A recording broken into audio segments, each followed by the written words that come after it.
Pas si simple, le podcast qui promet de la nuance et du respect dans le brouhaha médiatique. Thème du jour, Trump, la loi du plus fort. On avait beau connaître le personnage, Donald Trump, depuis son élection à la présidence des États-Unis, ne cesse de nous sidérer par ses annonces. Sur la scène internationale, il rompt avec le langage habituel de la diplomatie, multiplie les menaces de guerre économique, affiche des ambitions de conquête de territoire, face à une communauté internationale qui semble aussi abasourdie qu'impuissante. Pas si simple est un podcast proposé par Le Jour du Seigneur, RCF et les Semaines sociales de France. Animé par Éric Payet, Étienne Pépin et Isabelle de Golemin. Sylvie Bermann, notre invitée, a été notamment ambassadeur de France en Chine, en Grande-Bretagne et en Russie, 3 pays membres du Conseil de sécurité de l'ONU. Elle connaît par expérience la mécanique des relations diplomatiques, leurs dessous et leurs faux-semblants, de quoi jauger l'effet Trump. Pas si simple, saison 2, épisode 5, prise 1. Sylvie Bermann, Madame l'ambassadeur, merci d'avoir accepté notre invitation ce matin avec Étienne Pépin de RCF et Isabelle de Golemin, présidente des Semaines sociales de France. On va avec vous essayer de décrypter ce personnage bien énigmatique qu'est Trump. On est tous un peu abasourdis par les déclarations qu'il enchaîne depuis son élection, même les choses qu'il met concrètement en place dans son pays. Vous, comment est-ce que vous voyez ce personnage s'installer ? Vous êtes abasourdi comme nous ou alors ça fait partie de l'esbrouf ? Alors, je ne suis pas abasourdie parce que c'est une réélection et que j'ai connu son premier mandat qui avait constitué effectivement une surprise. Il avait déjà annoncé un certain nombre de choses. Il n'était pas en mesure de les mettre à exécution parce qu'il n'avait pas d'équipe à lui, parce qu'il était débutant et qu'il y avait ce qu'on appelle les adultes dans la pièce qui veillaient à ce que les choses ne débordent pas. Et donc, il n'a pas pu faire ce qu'il voulait. Mais là, il a eu le temps de se préparer, de constituer des équipes avant d'arriver au pouvoir. Et donc, maintenant, il fait ce qu'il veut. Est-ce que ça veut dire que là, on a le vrai Trump, on aura un mandat qui lui ressemble davantage encore ? On aura un mandat, oui, qui lui ressemble davantage parce qu'il sait vraiment ce qu'il veut. Et que le problème du premier mandat, c'est que il y avait eu un procès en inéligibilité à cause des ingérences russes. Donc beaucoup de démocrates disaient que en fait, il n'aurait pas dû être élu et que c'était grâce aux ingérences qu'il avait pu être élu. Il y a eu un rapport qui a été fait, il y a eu des ingérences, mais il n'y a pas eu de collusion. Et on voit bien aujourd'hui, puisqu'il en a été encore mieux élu, avec la totalité du pouvoir, le Sénat, la Cour suprême, à la fois Sénat, Chambre des représentants. Et donc, aujourd'hui, il peut faire ce qu'il a vraiment en tête. Chloé Ridel, députée européenne socialiste, France Info, le 7 novembre 2024. Donald Trump, c'est une politique du rien à foutre. Le réchauffement climatique existe, s'empire, mais rien à foutre. Je sors des accords de Paris, je rouvre des usines à charbon, ça va faire du mal à des centaines de millions de personnes dans le monde, ça va aggraver le problème, mais j'en ai rien à foutre. Charles Consigny, avocat, c'est l'hebdo France 5, le 9 novembre 2024. Je considère que Trump est très largement diabolisé et qu'on refuse de voir ce qu'il représente en termes de liberté, en termes de lendemain qui promettent. On refuse de voir que beaucoup de gens croient en lui. Jean-Noël Barrot, ministre de l'Europe et des Affaires étrangères, France Inter, le 8 janvier 2025. Nous sommes entrés dans une époque qui voit le retour de la loi du plus fort. La réponse est oui. Marion Maréchal, députée européenne et présidente d'Identité Liberté, CNews, le 20 janvier 2025. La victoire de Donald Trump et ce volontarisme qu'il affiche, avec d'ores et déjà quelques décrets signés sur ces sujets, nous donne bon espoir de pouvoir importer, si je puis dire, ces succès et ce combat culturel jusqu'en Europe, et évidemment en particulier en France. Jacques Weber, comédien, RTL, le 25 janvier 2025. Moi, je suis absolument sidéré, estomaqué par la phasie qu'il y a autour de Trump, par la façon dont les gens acceptent. Moi, j'entends dans la rue, dans les bistrots, partout. Finalement, il va faire bouger les choses. Éric Ciotti, député Union des droites pour la République, BFM TV, le 27 janvier 2025. Regardez hier, il envoie des avions en Colombie pour renvoyer des migrants clandestins. Le président socialiste de Colombie dit « je ne les veux pas », ils reprennent, ils repartent. Trump, immédiatement, a dit « vous ne les voulez pas ». Sanctions douanières, sanctions économiques. En 20 heures, le président colombien a changé d'avis. Pas si simple. Invité du jour, Sylvie Bermann. Sylvie Bermann, dans les quelques phrases qu'on a entendues, désormais, c'est la loi du plus fort. Qu'est-ce que ça veut dire ? Ça veut dire qu'aujourd'hui, il y a vraiment quelque chose qui est en train de changer dans le rapport international, dans le rapport de force international que... Oui, tout à fait. La loi du plus fort, c'était un peu la loi de Poutine par rapport à l'Ukraine, qui est condamnée par les démocraties. Et aujourd'hui, c'est également la loi du 47e président des États-Unis. Donc, bien évidemment, ça change les choses. Et d'ailleurs, on voit bien qu'il a tendance à cibler davantage ses alliés, comme le Danemark, par exemple, sur le Groenland, que ses adversaires. Il est prêt à parler avec Poutine, ce qui se conçoit tout à fait pour régler la guerre en Ukraine, mais il le ménage davantage que les Européens et il a sûrement plus de respect pour des hommes forts comme lui que pour les démocrates européens. Est-ce que ça peut changer les rapports géopolitiques dans le monde? Est-ce que Trump, qui veut régler en 3 jours le problème russo-ukrainien, qui intervient en Israël, est-ce que... Avec un certain succès. Avec un certain succès, il faut bien le reconnaître là. Mais est-ce que cet homme fort-là peut changer la donne sur le plan géopolitique aujourd'hui? Alors oui, il peut changer la donne. Et d'ailleurs, vous venez de citer le Moyen-Orient. Et je considère qu'il a eu sur l'Ukraine et sur le Moyen-Orient des discours performatifs. C'est-à-dire qu'il a créé en réalité ce qu'il annonçait. Il y a eu une mise en demeure aux Israéliens et au Hamas pour qu'il y ait un cessez-le-feu, une libération d'otages avant son investiture, et c'est ce qui s'est passé. Et on se souvient que lors du premier mandat, il avait quand même eu une réussite diplomatique qui était les accords d'Abraham. Donc oui, ça peut effectivement changer la donne, parce qu'il fait peur, et il y a ce qu'on appelle aussi la stratégie du fou, c'est-à-dire vous ne savez jamais ce qu'il peut faire, et donc vous vous méfiez, vous mettez en position de négociation. En ce qui concerne l'Ukraine, régler le problème en 24 heures, c'est un peu une figure de style. Ça veut dire que il sait quelle peut être la solution diplomatique. Et depuis qu'il a annoncé ça, aussi bien les Ukrainiens que les Russes considèrent que l'idée d'une négociation n'est pas taboue. Zelensky a avoué qu'il ne pourrait pas reconquérir les territoires perdus au Donbass. Il admet maintenant qu'il faudra négocier, et Poutine dit qu'il est prêt à négocier. Alors ça ne veut pas dire que l'un ou l'autre sont prêts évidemment à tout céder, mais je pense que Trump, qui s'est donné maintenant 100 jours, voire 6 mois, va un petit peu envoyer ses éclaireurs, son envoyé comme Kellogg, pour voir quelles sont les lignes rouges des uns et des autres et sur quoi on peut aboutir. On voit que, comme vous le dites, il y a des résultats, et on voit bien aussi que dans le discours de l'extrême droite, alors française, mais européenne aussi, il représente un espoir aujourd'hui. Est-ce que ça, quand on dit le modèle de Trump, c'est exportable en France et en Europe, vous y croyez, ou est-ce que culturellement on a trop de différences ? Alors, je pense qu'on a effectivement trop de différences. C'est pas étonnant. L'extrême droite aime les hommes forts, et l'extrême droite, avant la guerre en Ukraine, louait Vladimir Poutine et considérait que Vladimir Poutine était un exemple et que ce serait bien d'avoir un Vladimir Poutine en Europe. Donc, c'est pas étonnant qu'aujourd'hui, l'extrême droite pense que ça serait bien d'avoir un Donald Trump. C'est pas un idéologue du tout, et il se moque totalement de la démocratie, il se moque totalement des droits de l'homme, de tout ce que les Européens considèrent comme leur valeur. Donc c'est difficilement importable en Europe. Mais c'est ça qui est assez étrange, c'est-à-dire qu'on était habitué à un discours venant d'un pays comme les États-Unis qui était censé incarner des valeurs, la liberté, la démocratie. Là, tout d'un coup, quand on dit c'est la loi du plus fort, c'est que tout simplement, ils ne s'encombrent plus de ces termes-là. Désormais, c'est ce que je veux, l'intérêt de mon pays, et c'est tout.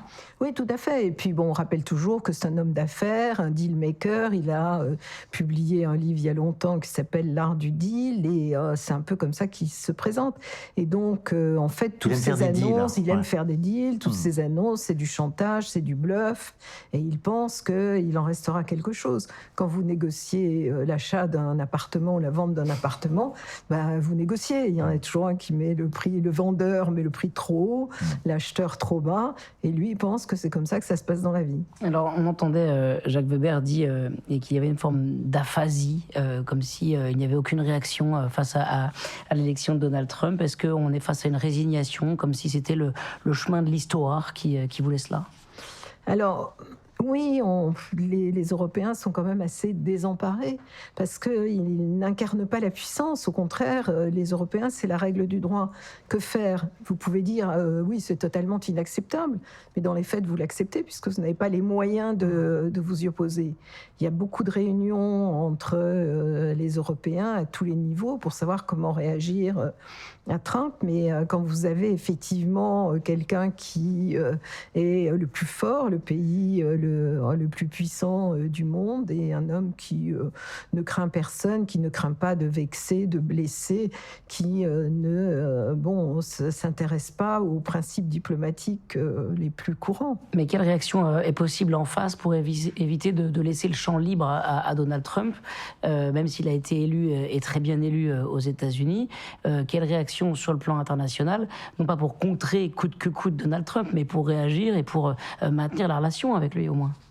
De toute façon, je crois que tout le monde est prêt à maintenir la relation, et je crois que d'ailleurs ils vont tous se précipiter de manière désordonnée à Washington pour essayer de sauver ce qu'ils ont. Oui, mais après avoir dit pique-pendre de Donald Trump. Mais tout à fait, mais bon, ça c'est la vie internationale. Et en plus, encore une fois que vous dites c'est intolérable, c'est inacceptable, qu'est-ce que concrètement vous faites pour ne pas le tolérer ou ne pas l'accepter, au-delà des mots? On parle donc de violence. Vous qui avez observé quand même de près les arcanes, que ce soit à l'ONU ou dans les négociations au Conseil de sécurité, vous avez été ambassadeur dans 3 pays membres du Conseil de sécurité de l'ONU. Est-ce que cette violence, au fond, elle a toujours été là et simplement a été un petit peu masquée, ou est-ce que là, vraiment, il y a quelque chose qui change? Alors, oui, ça change, mais ça ne veut pas dire qu'elle n'était pas là avant, parce qu'on a eu la période Bush. On a eu la période où John Bolton, qui a été, je crois, conseiller à la Maison-Blanche, et puis qui a également été ambassadeur de Bush à l'ONU, disait que si le 38e étage n'existait plus, personne... Le 38e étage Le 38e étage, où c'est l'étage du secrétaire général des Nations Unies. Donc vous avez un ambassadeur aux Nations Unies qui déteste les Nations Unies et fait tout pour les contrer. Les Américains se sont toujours retirés des institutions internationales qui s'occupaient de santé reproductive, des femmes, toutes. Donc ça a déjà été fait.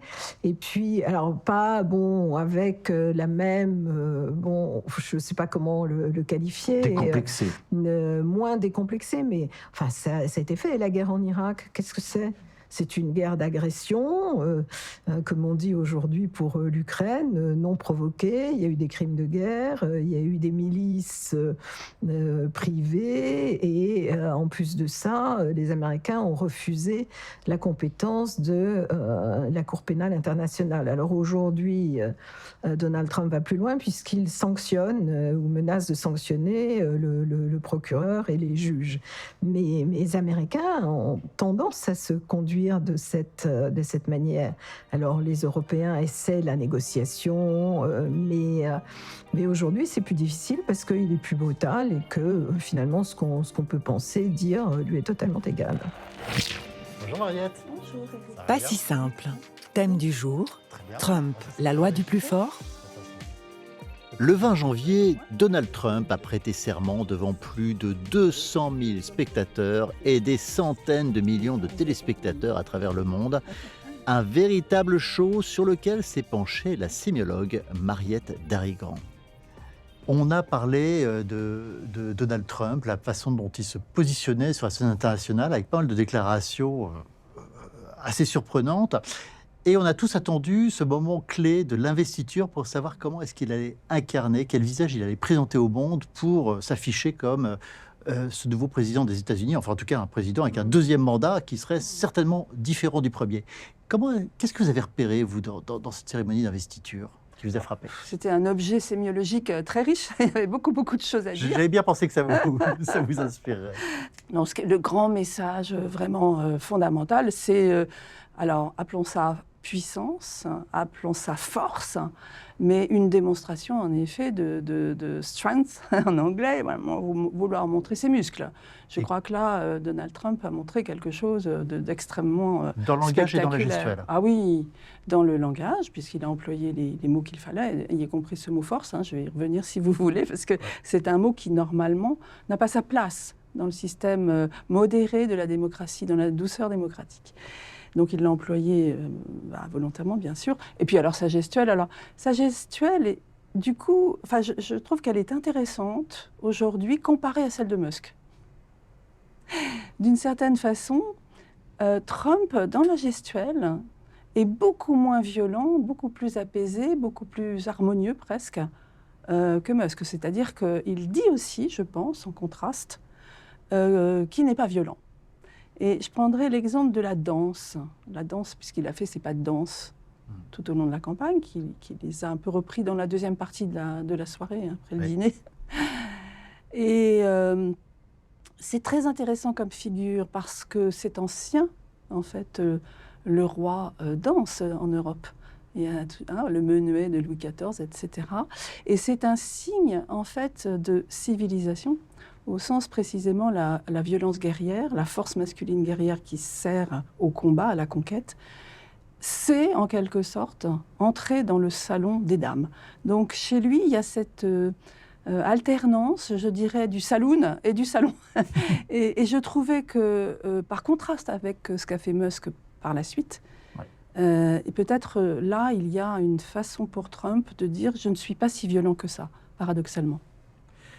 Et ce paradoxe, vous l'avez observé parce qu'à l'inverse, le discours, lui, était teinté d'une forme de violence, on va dire, complètement affichée, sans complexe. Sans complexe. Alors, dans un contexte anti-wokiste, ils se sont beaucoup servis du wokisme, dont on ne sait pas très bien ce que ça recouvre. Comme repoussoir. C'est un repoussoir, voilà. Dans le monde parfait de Trump, c'est-à-dire dans le Magaland, il n'y a pas, en quelque sorte, d'opposition féministe ou d'opposition anti-colonialiste, etc.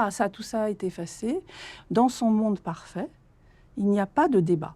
Voilà. Donc il y a le règne de la force, il y a le règne d'une volonté très forte.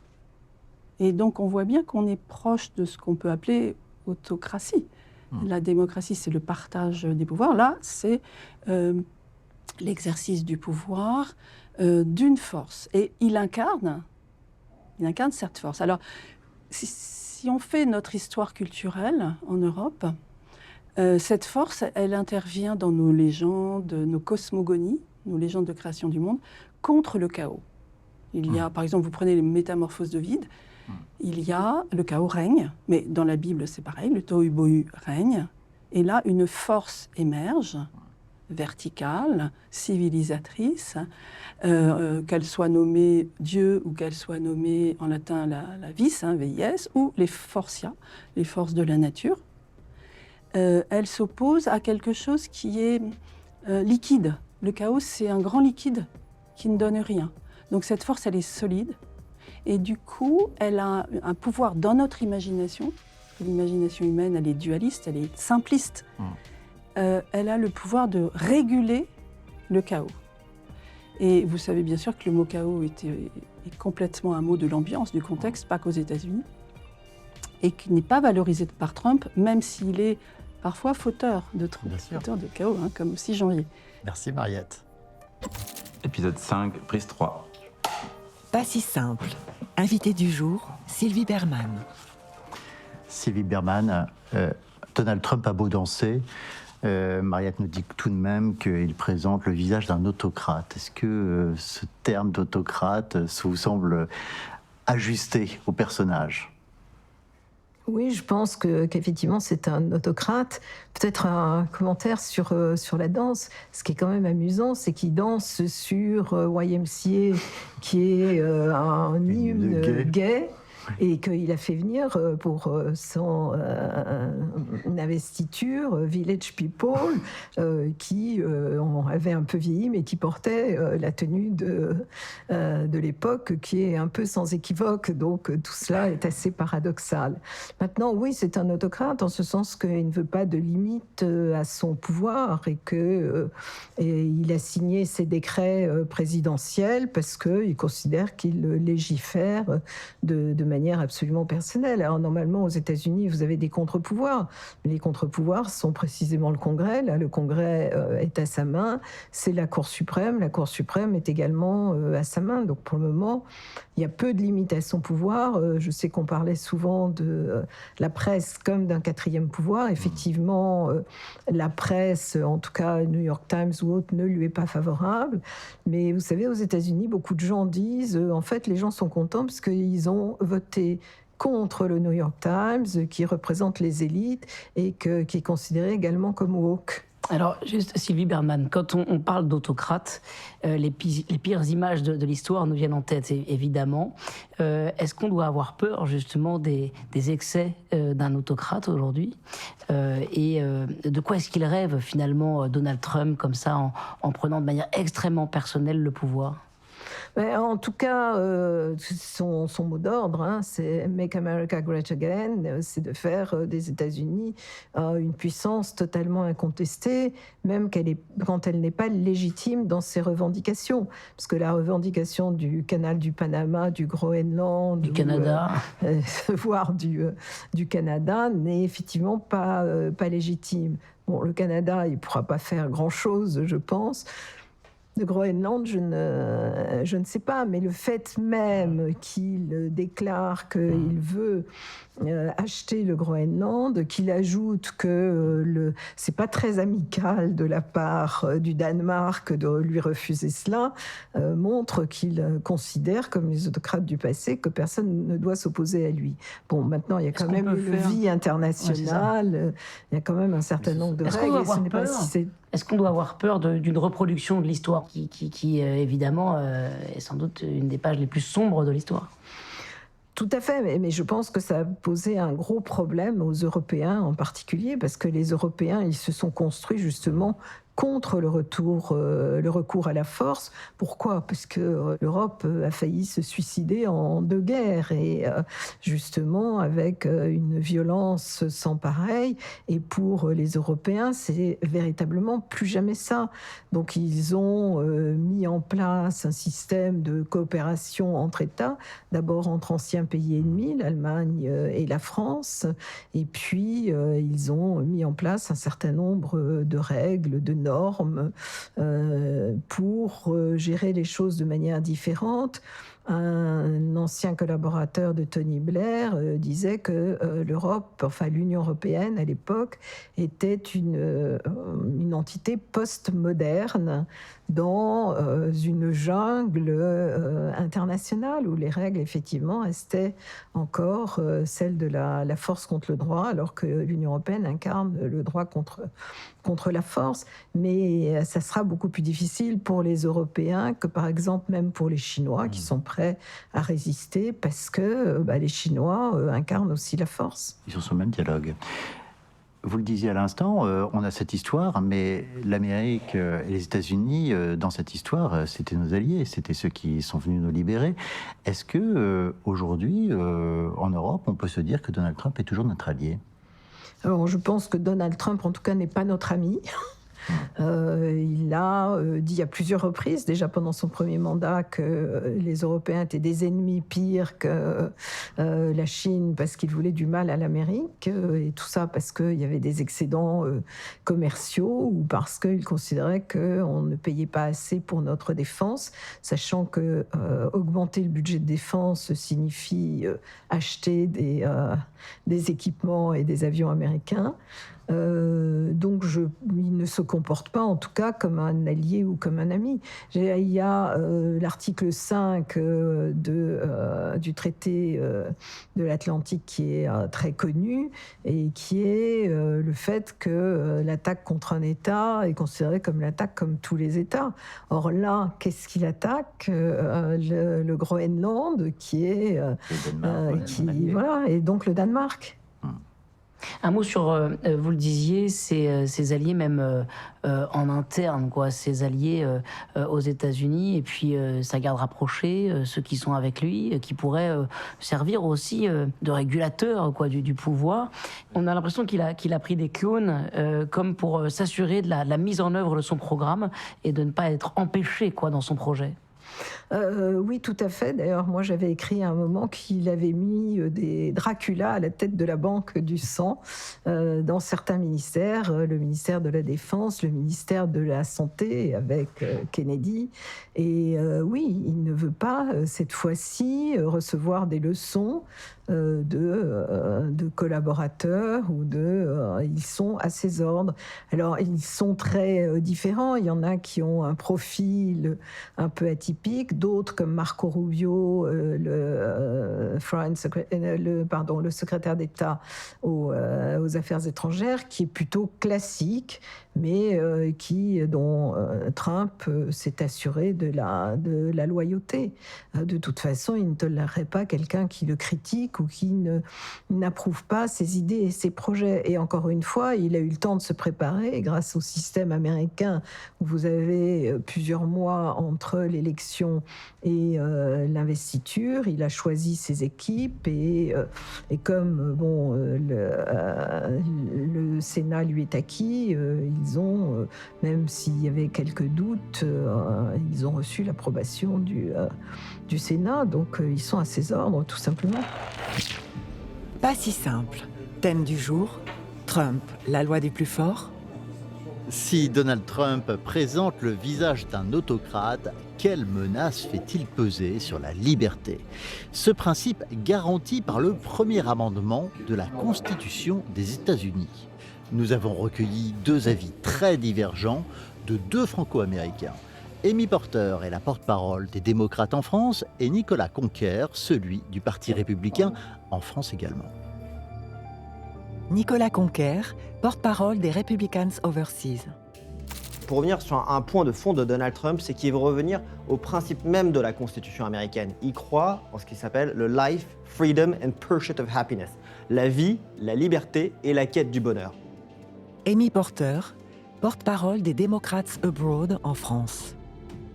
Trump dit qu'il va restaurer les libertés, mais c'est complètement idiot parce que les libertés ne sont jamais parties. Il donne cette idée que l'administration Biden censurait, par exemple, Facebook quand ils leur ont demandé d'enlever des posts de désinformation autour du Covid. C'est pas de la censure, c'est de la bonne gouvernance. Donald Trump, alors qu'il était encore président en exercice, s'est vu supprimer son compte sur les réseaux sociaux. Des chaînes nationales de télévision ont coupé les retransmissions de son discours alors que c'était encore le président en exercice. Et ça a vraiment atteint ce qui était un principe sacro-saint aux États-Unis, le premier amendement qu'est la liberté d'expression. Pour moi, c'est pas une liberté d'attaquer les gens les plus marginalisés, ce qu'il est en train de faire en ce moment, en passant des lois pour dire on peut pas faire ci, on peut pas faire ça.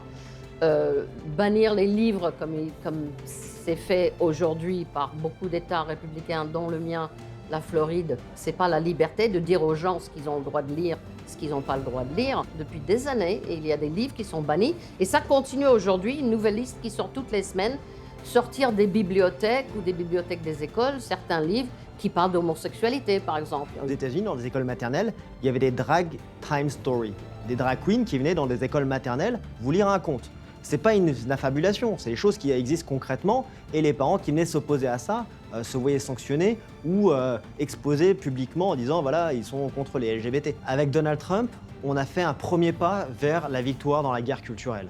Ce n'est pas terminé, mais désormais les parents auront la liberté de dénoncer et de communiquer sur les outrages qui vont se passer face à leurs enfants avec cette culture woke et cette idéologie LGBT qui s'est infiltrée dans les écoles. Il est une menace pour la liberté de prendre ses propres décisions médicales. Aujourd'hui, il y a une vingtaine d'États aux États-Unis où l'avortement est totalement illégal et inaccessible, et ils voudraient que ça soit la loi nationale. En France, l'avortement est autorisé jusqu'à 14 semaines. Il y a des États comme à Washington DC sur lesquels vous pouvez avorter jusqu'au 9e mois. Donc ça pose des véritables questions sur où sont les limites. Et arrêtons de faire de l'avortement un Graal. Ça répond à une situation de détresse, mais vouloir répondre à ça avec un droit à l'avortement sans limite est absolument honteux et scandaleux. Trump est quelqu'un de très facile à comprendre. Il va là où il y a son propre intérêt financier, ou l'intérêt financier de ses amis, et c'est tout, ça s'arrête là. Les véritables libertés auxquelles Donald Trump croit, c'est la liberté d'entreprendre. Avant tout, c'est un businessman. C'est quelqu'un qui a envie d'incarner ce rêve américain et de permettre ce nouvel âge d'or américain dont il parle. Pas si simple. Invité du jour, Sylvie Berman. Sylvie Berman, on sent que ce thème de la liberté, il est très profond dans la crise que vivent les États-Unis aujourd'hui, la façon dont ils sont aujourd'hui polarisés autour de la personnalité de Donald Trump. Menace pour la liberté. Les mots c'est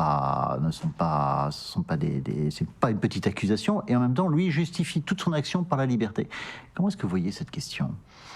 Alors, il y a un terme qu'on emploie aux États-Unis qui est celui de libertarien, c'est-à-dire que la liberté doit être absolue, celle de dire tout et n'importe quoi d'ailleurs, et c'est l'idéologie d'Elon Musk. Mais c'est pas celle que protège justement le premier amendement Elle le protège, mais ça veut dire, il y a des limites en Europe, par exemple, l'appel à la haine, l'antisémitisme, enfin, il y a des règles, et effectivement, aux États-Unis, il n'y en a pas.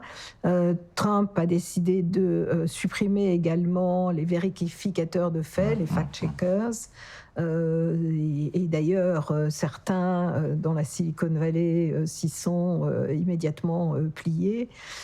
C'est un sujet qui est difficile, la définition de la liberté, parce qu'en même temps, il prive les femmes d'une liberté qui est d'être libres de leur corps et de leurs décisions. Donc, c'est assez complexe comme sujet, effectivement. Mais sur la révolution culturelle là, dont on parle dans le sujet, c'est un peu étonnant, de guerre culturelle, c'est un peu étonnant de voir qu'il y a des livres qui sont interdits. Si la liberté était totale, aucun livre ne serait interdit. Ça choque un peu dans le sujet. Oui, tout à fait, mais en fait, encore une fois, la liberté n'est pas totale et que chacun interprète la liberté comme il le veut. Pourquoi Elon Musk s'est rallié comme ça à Donald Trump? C'est lié aussi à la conversion qu'a fait son fils aîné en devenant transgenre, ou en devenant, il me semble qu'il est transgenre et pas une fille, j'en sais rien. Mais c'est ça qu'il n'a pas... Il dit que son fils est mort. Il dit que son fils est mort, et c'est ce qu'il n'a pas supporté, effectivement. Et c'est vrai que parmi les gens qui ont voté pour Trump, il y avait un ras-le-bol du wokisme aux États-Unis, pensant que c'était allé beaucoup trop loin. C'est-à-dire qu'il y avait en fait une forme de promotion des transgenres. C'est une chose de les accepter, bien sûr, puis c'est une chose de pousser aussi à cela. Donc ce n'est pas facile. Et encore une fois, pour revenir alors dans l'autre sens à l'interdiction de l'avortement, on a eu ça à d'autres époques républicaines que j'ai évoquées tout à l'heure, qu'ils ont fait se retirer de la plupart des organisations internationales qui traitaient de ces sujets, et Trump, à nouveau, s'est retiré de ces mêmes organisations. Est-ce que les Américains sont pris un peu à leur propre jeu, disons, comme la liberté d'expression, c'est le premier amendement. Est-ce que c'est à la fois une chance d'être libre sans limite et en même temps une menace qu'ils découvrent là, en fait ?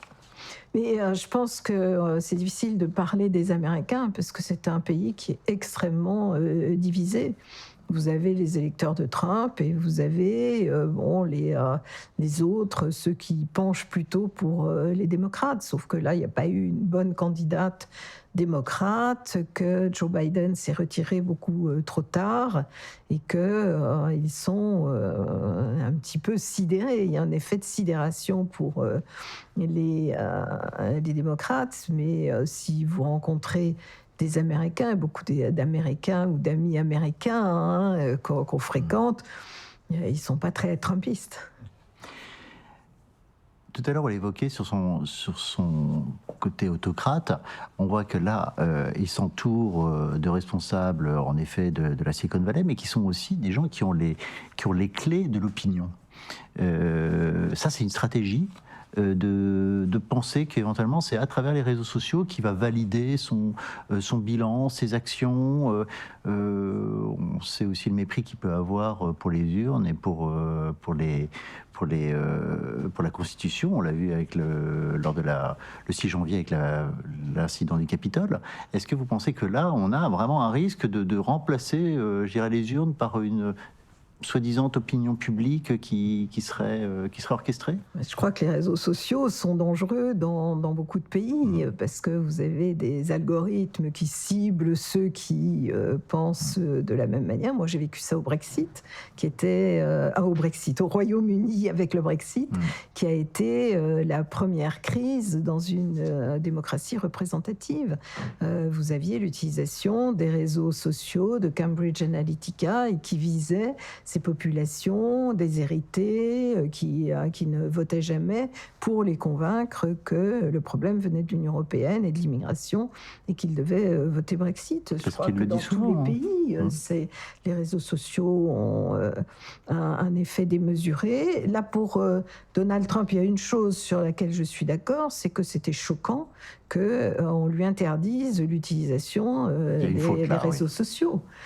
C'est son droit de s'exprimer, bien évidemment. Et il a su en profiter, ça. Et il a su en profiter, absolument. Est-ce que c'est devenu un nouveau lieu de la démocratie, les réseaux sociaux, qu'il est urgent d'investir, et en particulier aux États-Unis, pour le maîtriser, pour réguler cette liberté, justement?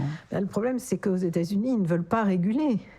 Mais même nous, qui souhaitons réguler, même les Européens, même les Français, le fait que vous ayez l'anonymat sur les réseaux sociaux qui permet ce phénomène de meute, d'insultes, d'appels au meurtre et autres, moi, ça me choque profondément. J'aimerais que les gens assument leur position. Contrairement au premier amendement qui est la garantie absolue de la liberté, c'est vrai que la culture européenne, c'est de se dire que la liberté engage une responsabilité. Mais même là, on n'ose pas tout réguler. On n'a pas...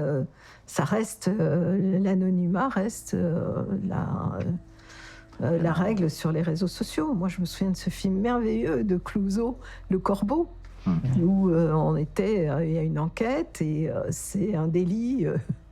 d'écrire des lettres anonymes. Aujourd'hui, tout le monde écrit des lettres anonymes d'une grande violence. Pas si simple. Direction, l'Institut d'études politiques de Paris. La démocratie est-elle en danger avec l'élection de Donald Trump aux États-Unis et la montée des nationalismes partout en Europe et dans le monde? Se pose la question de savoir comment mener le débat politique aujourd'hui. On va en parler avec les jeunes étudiants de Sciences Po à Paris. Ils ont monté une association, le Parlement des étudiants. Et parmi eux, Mayol, Laura, Yuni qui nous accueillent à Sciences Po. Bonjour à tous les trois. Bonjour. Bonjour. Bonjour. Merci de nous recevoir. Alors, où est-ce qu'on va là exactement? Alors, on va dans le campus de Saint-Thomas d'Aquin, qui est un nouveau campus de Sciences Po, où se déroulent évidemment beaucoup d'événements, et notamment des cours et les différents centres de recherche de l'école, notamment autour des enjeux démocratiques contemporains. Allez, on s'installe dans une de vos salles de classe, la même où vous préparez les grands débats du Parlement des étudiants de Sciences Po. Est-ce que vous sentez qu'il est urgent de vous engager dans le débat démocratique, de prendre votre part au débat entre l'élection de Donald Trump aux États-Unis, le conflit russo-ukrainien, la guerre au Moyen-Orient, tout cela avec l'influence des réseaux sociaux évidemment à votre génération? Est-ce que vous sentez qu'il est urgent pour vous, les jeunes, de prendre les choses en main? En tant qu'étudiante et en tant que jeune aussi, je pense qu'on est beaucoup à utiliser les réseaux sociaux. Et c'est vrai qu'avec les réseaux sociaux, on a l'impression qu'il y a déjà ces bulles de filtre où effectivement on va tous un peu se retrancher dans nos idées préconçues. Et je pense que l'avantage d'une association comme le Parlement des étudiants, c'est aussi de créer un espace où, en dehors de toutes les émotions hyper fortes qu'on peut avoir sur les réseaux sociaux, on se retrouve tous dans une salle, on échange, on écoute, et c'est comme ça aussi qu'on recrée du lien et qu'on re-rentre dans une tradition plus démocratique.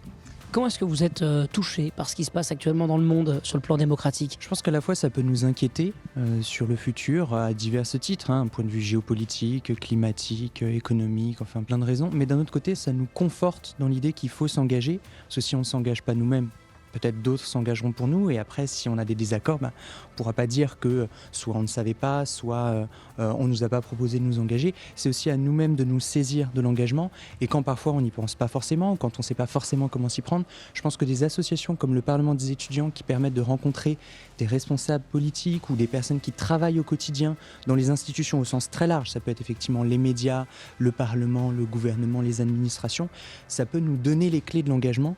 Et ça peut nous permettre de faire vivre ce débat démocratique en restant non pas seulement dans le feu de l'action, mais aussi dans un côté analyse plus long terme, aussi rétrospective, et de ne pas faire simplement effectivement l'instantanéité des réseaux sociaux ou les polémiques qu'on peut avoir dans certaines chaînes télé.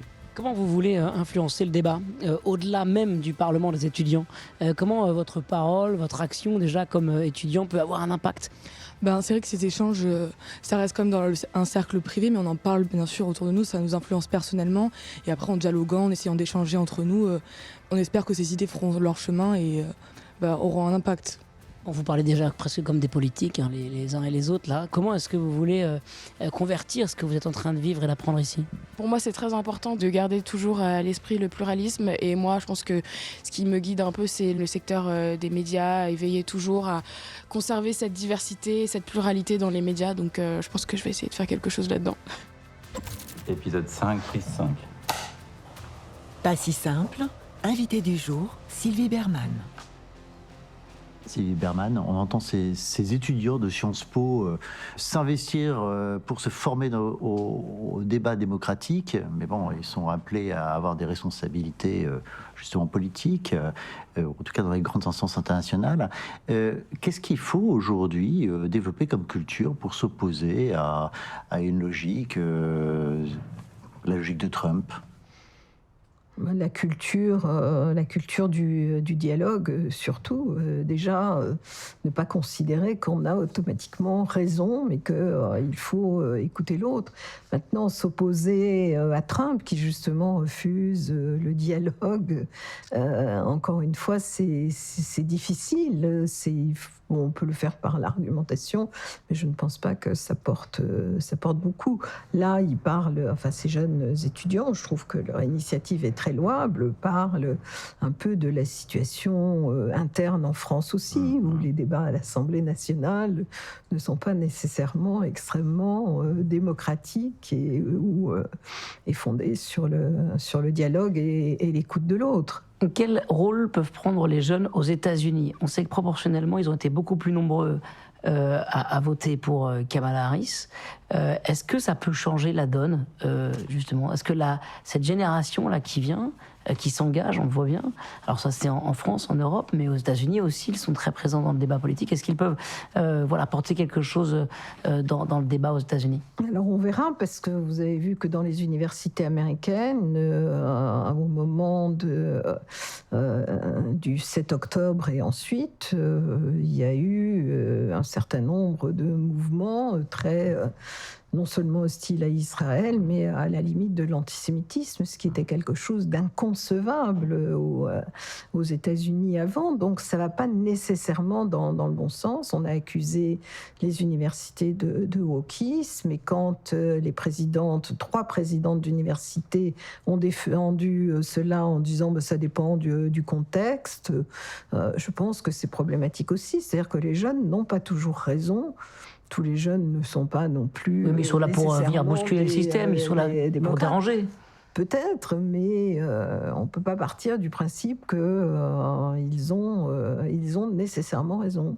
C'est bien que les jeunes s'engagent, mais c'est bien qu'ils écoutent également les autres et qu'ils ne soient pas simplement dans une bulle, pensant incarner le bon droit, la vertu et une forme de supériorité. Le vote aux États-Unis a été un vote aussi contre les élites et contre le mépris des élites. Et quand je parle des élites, c'est les élites politiques, financières, journalistiques, des médias qui sont au pouvoir. Mais c'est la même chose chez des jeunes dans des universités qui ont le savoir que d'autres n'ont pas. Donc ça a été beaucoup un vote contre les élites. Et par ailleurs, moi je me souviens de la première élection de Donald Trump. J'étais à Londres et on voyait beaucoup d'Américains qui passaient, qui participaient à des débats dans des think tanks, qui expliquaient que c'était impossible que Donald Trump soit élu parce qu'il n'aurait jamais le vote des femmes, des Noirs et des Latinos. Eh bien, il a eu les trois et il les a eu encore plus cette fois-ci. Donc on ne peut pas partir du principe que certaines catégories ou sociales ou culturelles ou autres est finalement meilleure que celle de ses aînés. Madame l'ambassadeur, l'Europe, est-ce qu'elle peut aujourd'hui vraiment être une force régulatrice face à Donald Trump? On voit d'ailleurs qu'elle est très visée, et Elon Musk s'attaque directement, très personnellement, par exemple, à Thierry Breton. Il voit bien qu'il y a un problème. Puis quand il soutient l'extrême droite allemande, c'est aussi certainement pour essayer de dynamiter cette force politique qui est peut-être l'une des seules à essayer d'imposer des normes et d'empêcher ce libéralisme américain. Oui, tout à fait. Simplement, le problème de l'Union européenne, c'est qu'elle régule beaucoup, mais qu'elle ne crée pas. Et que si on veut être puissant, il faut avoir ses propres plateformes. Or, une IA européenne, mais oui, et qu'il y a le développement d'une technologie européenne, d'une défense européenne bien sûr, mais si l'Europe ne crée pas, elle se met dans une situation d'infériorité. Si elle peut réguler, c'est quand elle a le pouvoir. Si elle n'a pas le pouvoir, elle ne peut plus réguler. Et on le voit non seulement avec Musk, mais également les autres plateformes américaines. Donc malheureusement, l'Europe est assez impuissante aujourd'hui, sauf par les mots. Qu'est-ce qu'il y a comme contre-pouvoir alors, que ce soit au niveau international, au niveau américain? En fait, Donald Trump ne craint rien ni personne là. Pour le moment, il ne craint rien, mais il y a quand même la loi, parce que il a décidé de supprimer le droit du sol, et en fait, il a été désavoué par la justice américaine. Donc, si c'est contraire à la Constitution, il y a toujours cette possibilité-là. Mais si on regarde la décision qu'il a prise concernant l'amnistie pour ceux qui avaient été accusés de participer au 6 janvier, qui est quand même une forme de coup d'État avec recours à la violence. Certains d'entre eux avaient été condamnés à des très lourdes peines parce qu'ils avaient attaqué des responsables de l'ordre, policiers ou militaires, et libérer ces personnes-là, c'est probablement ce qu'il y a de plus choquant. Donc c'est très difficile de résister à ça. Alors il y aura des midterms en 2026 et beaucoup espèrent que justement, comme la majorité est légère, ça pourrait rééquilibrer, mais rien n'est sûr. Et puis on ne peut pas toujours attendre la fois suivante, l'élection suivante. Après sa première élection, tout le monde en Europe a fait le gros dos en disant c'est pas grave, on va attendre et on reviendra au statu quo ante. Et ils ont eu cette illusion avec Biden. C'est le moment d'accueillir maintenant Isabelle et lui laisser la parole. Pas si simple. Thème du jour, Trump, la loi du plus fort. Présenté par Éric Payet, Étienne Pépin et Isabelle de Golemin. Invité, Sylvie Berman. Allez, on est prêt.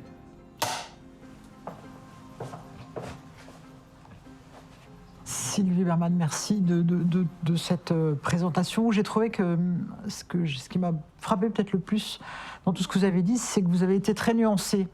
En fait, on sent que vous n'avez pas envie de diaboliser ni Trump, ni le système Trump, et que vous dites toujours oui, mais pourquoi est-ce qu'on a voté pour lui ? Finalement, il y a aussi beaucoup de déception, beaucoup d'amertume dans un certain nombre de classes moyennes, de classes populaires aux États-Unis.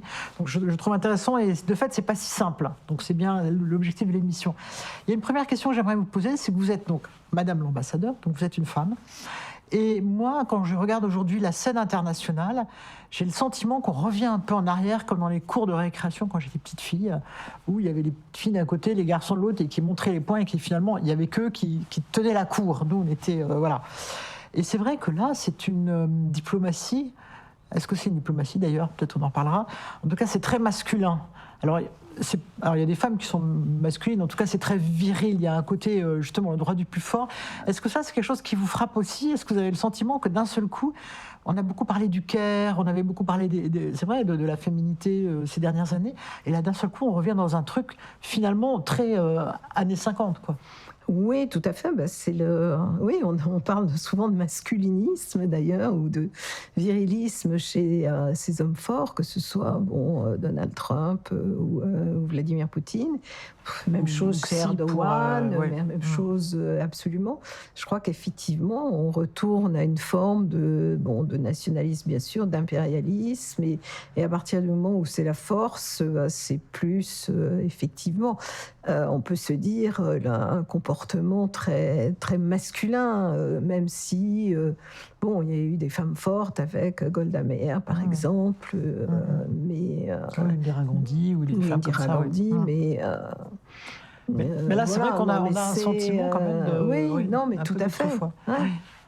Et justement, selon vous, est-ce qu'on est encore dans la diplomatie ? Parce que finalement, la diplomatie, c'est quand même l'art de ne pas faire la guerre, et c'est l'art de trouver des compromis, c'est l'art de s'écouter quand même. Et donc là, est-ce que finalement, on n'est pas passé dans un monde qui n'est plus un monde de diplomatie, où la diplomatie n'a plus sa place, ou c'est une autre forme de diplomatie ? Alors, je pense que la diplomatie retrouvera sa place de toute façon, mais il y a cette brutalité, effectivement, et cet impérialisme de Donald Trump, en même temps, il ne veut pas être engagé dans des guerres, et il veut faire la paix au Moyen-Orient et en Ukraine. Et il y aura bien, d'une certaine manière, un recours à la diplomatie. Et parce que si je reprends mon image de la cour de récréation quand on était petit, il y avait aussi des choses qu'on faisait beaucoup à une époque. C'était, on nous apprenait à lutter contre la violence nous-mêmes, et voilà, on nous éduquait à la paix.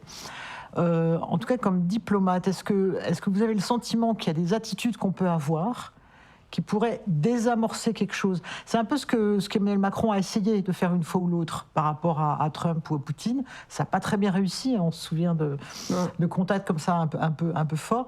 Est-ce que vous avez le sentiment quand même qu'il y a que rien que par le langage, par une manière d'être, on peut arriver à désamorcer des choses ou pas ? Alors, il y a un lieu de discussion qui, pour le moment, est tenu complètement à l'écart, c'est les Nations Unies. Parce que c'est là qu'on rencontre tout le monde, on parle avec tout le monde et on négocie. Aujourd'hui, les Nations Unies sont complètement marginalisées, mais il faudra y revenir un jour, élargir le Conseil de sécurité pour que ce ne soit pas uniquement les représentants des vainqueurs de 1945. Mais si vous essayez d'être diplomate avec Trump, ça ne changera pas grand-chose. Donc, en fait, c'est intéressant pour vous. Finalement, la solution, c'est peut-être de refaire de nouvelles Nations Unies qui représenteraient plus le monde d'aujourd'hui, avec ses différences, le Sud qui effectivement n'est pas forcément bien écouté, qui permettrait de remettre un vrai multilatéralisme. Oui, je pense qu'il faut quand même cette instance internationale qui puisse à la fois dire le droit et essayer de faire régner la paix et la sécurité internationale. Ça me semble indispensable. Cela dit, les Américains n'ont absolument pas besoin des Nations Unies, donc ils ne s'y intéressent pas beaucoup. C'est une grande puissance, c'est un État-continent, et je pense que les Européens n'ont pas assez mesuré ça dans l'ensemble du monde. C'est-à-dire qu'aujourd'hui, ces puissances impérialistes sont des États-continents. En fait, les Européens, ils ont fait comme si tout le monde était comme eux. Non, c'est ça ? Oui. Oui, absolument. Oui, et puis peut-être qu'il y a toute cette confusion autour d'Européens occidentaux, un système occidental qui serait le meilleur. Et là, mais là, vous ouvrez une porte immense pour un nouveau monde à reconstruire, en fait, qui ne serait plus guidé par ce leadership occidental, en fait. Ouais, on a perdu le leadership occidental, c'est-à-dire qu'on a perdu en tout cas le monopole du pouvoir, c'est ce que dit un grand penseur singapourien, ancien diplomate, Kishore Mahbubani, qui a beaucoup écrit là-dessus, dans des livres qui ont été traduits en France également. Oui, on a perdu ce monopole du pouvoir, mais on a toujours le sentiment d'être au centre du monde. Donc il faut qu'on arrive effectivement à s'ajuster à une nouvelle situation internationale. Il faut qu'on se renverse finalement. Merci qu'on beaucoup. Se décentre. Qu'on se décentre. Et si j'ai bien compris, en fait, la discussion, non seulement Donald Trump danse, mais il mène la danse. C'est un peu ça. Pour le moment, oui. Merci beaucoup Sylvie Berman, merci Isabelle, merci Étienne. Et je rappelle que vous pouvez retrouver ce podcast sur la plateforme du Jour du Seigneur, jds.tv, sur le site de RCF et sur celui des Semaines sociales de France. Nous vous disons à très bientôt.